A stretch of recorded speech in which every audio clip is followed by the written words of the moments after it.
What I'm going to walk you through is a series of functions on the Passport for both cashiers and managers. Let's start with the sign-on. Each cashier does have their own unique ID and password. You'll see first the cashier would actually touch the sign-on button and accept the privacy question. They would enter their own ID, which is going to be assigned to them by their manager, and they would enter their own password. Now this password needs to be at least 7 digits in length based upon PCI compliance. And those settings are configurable in the Passport Manager's area. We'll discuss that in a little bit. Once you've actually signed on to the screen, you'll actually see, from a cashier's perspective, all the different areas of the screen. And we're going to talk in a little more detail about each one of these. And I'm going to use this opportunity to also speak about how this is in comparison to where you may be coming from. For many of our G-Site customers, they're used to the fuel taking most of the screen up because most of the functions were actually located on their keyboard. With Passport, you need to remember that since we do not have a primary keyboard necessary for cashier functions, we have to make the most of the room on the screen with big buttons that make it easy for the cashier to maneuver through a standard transaction.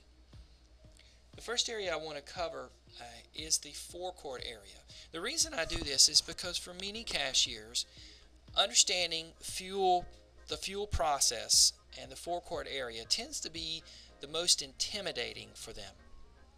So let's look at the fueling area first. Notice here you'll see there are 6 dispensers set up for this particular site. This area, where I'm actually moving around with the mouse, is the fuel GUI.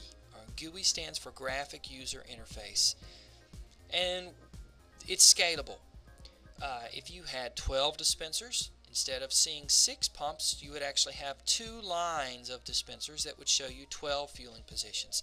This area actually can be expandable up to 24 fueling positions in this current mode. Passport will actually support up to 32 fueling positions in its maximum configuration at this time. Now, just a few things I want to make sure you feel comfortable about.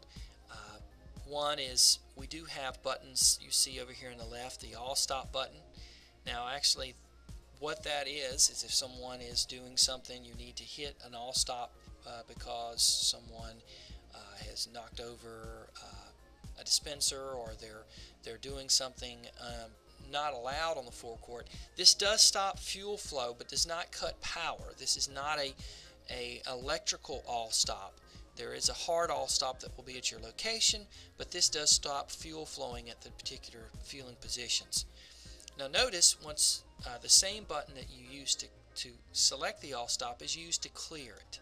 So you can hit the clear button and hit the yes to reauthorize, and everything is as it was. I'm going to show you just a little bit about fueling transactions. Notice here when I'm just off the particular dispenser to fuel, you see over here on the right hand side real-time money for that dispenser going at that time. And if I did want to stop that particular dispenser, I could and resume it. Say, ma'am, please get out of the car, or sir, please put out that cigarette. Notice it will be resumed and continue. Once that sale is completed, it will actually be posted to the area up here in the top left corner of the screen, which is for any post fueling transaction or suspended sale. Notice that sale actually shows up on the top left corner, and the cashier can either select on the bottom side right here for that particular dispenser, or can select pump 6, and notice that sale will immediately be brought down to the current receipt area, which is the area directly below. This is showing the current receipt, the current transaction. Now notice once I've brought that transaction in, I can press my tender key, which is the forms of payment that you can pay out for that transaction, and there are quick payment keys located here. These are configurable for whatever dollar denomination works best for your site. We also include the exact amount and the next highest dollar. And you'll see that the tenders that are over here on the right hand side, these are also configurable. The base Passport does come with 6 predefined tenders, but the manager and owner has the ability to change those and create more if necessary. Now this person is actually going to pay $16. Notice that it will list the change due for that particular transaction. Actually, also this person is getting a discount for paying cash because we're doing a fuel discount for cash sales, and the transaction has been completed. Now we'll walk through a few of the other types of fueling transactions, and you'll see just a few of the functions that we have put into Passport that allow a cashier to please the customer, to move the line faster, and to handle those exception cases that often get the cashier a headache on a daily basis. One being, let's just use for example, a person comes in and buys a 20-ounce coffee and throws a $10 bill on the counter and says put the rest on pump 2. Now instead of trying to do 2 transactions, what the cashier will do is ring up that 20-ounce coffee, press the prepay button, and there is a button over here called balance. They select the balance button, and when they do that, they can then select a payment which defaults to cash, and let's say they gave you $10, and you'll notice that the difference for the coffee has been applied to pump 6. The cashier did not have to do 2 transactions. This balance prepay makes it much easier on the cashier, and in the long run saves a few steps and pleases the customer. Now let's say the next person walks in and does a standard prepay. They hit the prepay button. Notice there are grades that you can select but are not required to be used, but are optional for a customer. Let's say he's going to pay $10 on pump 2, and he selects his payment key, but he actually is not on pump 2. He is actually on pump 4. Now, what does the cashier do in this situation? Well, they need to move that prepay cell. And instead of voiding it and doing it again, what we actually have the ability to do in Passport is to stop the authorization for that particular pump. And you'll see a button appears here called Move that the cashier can then select, and then the system will say select the destination dispenser for this prepay. They may then select pump 4. Notice it will automatically move that cell to pump 4, reauthorize that dispenser, and the customer is now satisfied because they're fueling on the right dispenser at that time. These are just small examples of where a cashier can react to ever-changing environment with their customers and not have these large exceptions that they don't know how to get out of the situation in that case. Transitioning from our forecourt area, we're now going to talk a little bit about how you can sell items through the Passport system. Notice here above the forecourt area you have a series of buttons with pictures located on them. For those who are familiar with our G-Site system, you used a series of key sequences called a macro key that would memorize particular PLUs that you may sell, and you would tie those to a particular button on the keyboard. Within Passport we actually use speed keys. Speed keys are quick lookups to particular PLU items. They can be up to 3 levels down, meaning you can go into 3 different submenus. Notice here on our screen that the buttons are set up a little differently if it's either an actual item that you're selling versus a menu that you're going into. For instance, the coffee is actually a submenu because it has a shade of blue. If I were to select this particular button, I would then see in a shade of green particular items that I can sell. For like example, a 16-ounce coffee or a refill, and notice there's a home button that takes me to the top level. What makes a good speed key? Well, if you're scanning at your store, good examples for speed keys are items that either don't scan well, items that are messy, that you may not want to scan or you may spill something, items that you sell a lot of, items that may be restricted, items that are like prepared foods that may or deli foods, items that you may sell outside like wood or salt, bags of ice, things that may be sitting outside of the store, and also car wash. If you sell that, that has to be a speed key. What's the optimal layout for that? Well, logical groups is the way to go with setting up speed keys. So fountain drinks, coffee, fruit, newspapers. Notice here's all the different newspapers I sell. You also want to make sure that the location is convenient for your cashiers. The top line and the left-hand side are what are the easiest to the eye and easiest to catch a cashier's attention. Also, just one thing to remember too is that a speed key or a particular item can live in several menus. It is not bound to just one menu. So if it's convenient to have a fountain drink located under the food area because you may sell a hot dog and a drink at the same time, you can do that. It's just to help make your system more efficient. Also, you have the ability to sell to open departments. There is a key here on our function area that lets you toggle to our open department keys. Now notice here, these are also set in green. You can actually have names and pictures associated with them, but instead of selling a particular item, you're now selling to a particular department. So grocery department, which may be $5 to a particular grocery department, or something that's non-taxable. You could actually hit $5 first and hit non-taxable. Just hitting the department itself will not sell or give a default price. You have to enter a price either before or after for that particular department.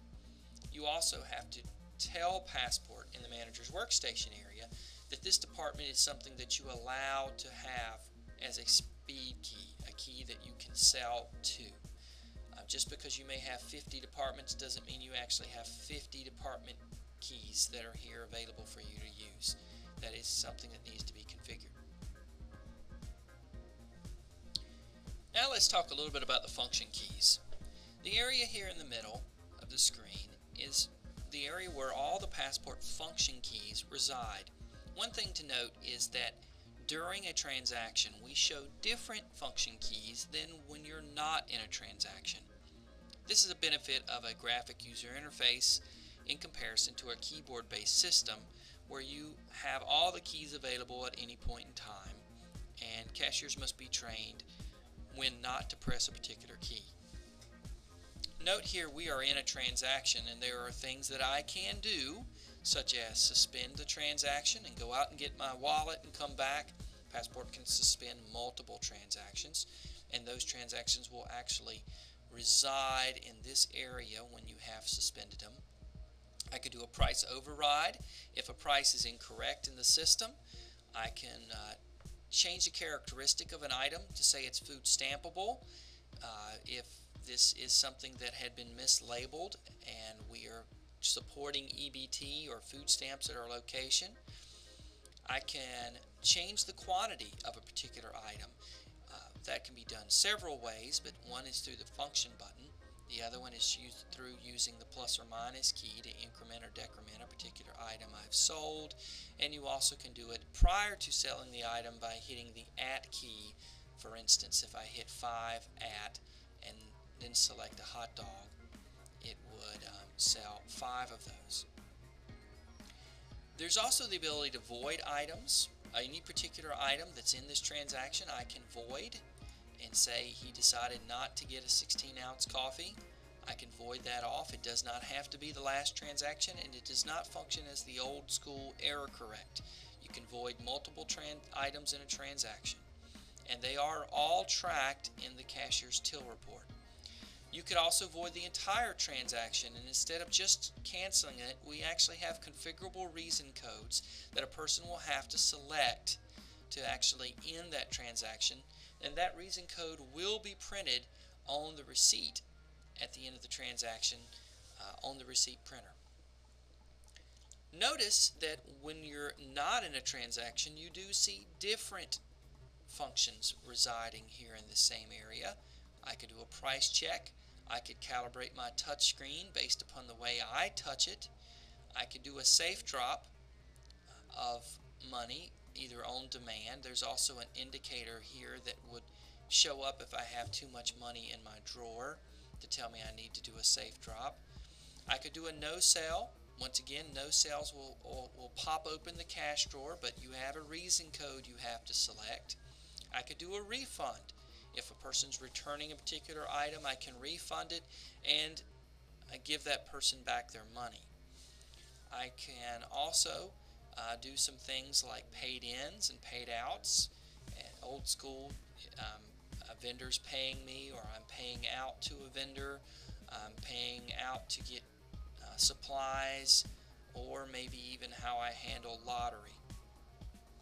I could also search for a particular receipt in the past, and we do keep those receipts around for a period of time, up to 30 days. 30 days is a default to go look back for a receipt. You can actually go hit that and look through the receipts and find the one in question, and then just hit the printer button and it will print for you. I can actually go look through the calendar at a particular date and time and look for that particular transaction. It's also available here on the fuel area if you want to look at a particular pump and look for a receipt. That's available as well. I could clean my screen, which if it gets dirty, the touch screen is a way not to sell multiple items.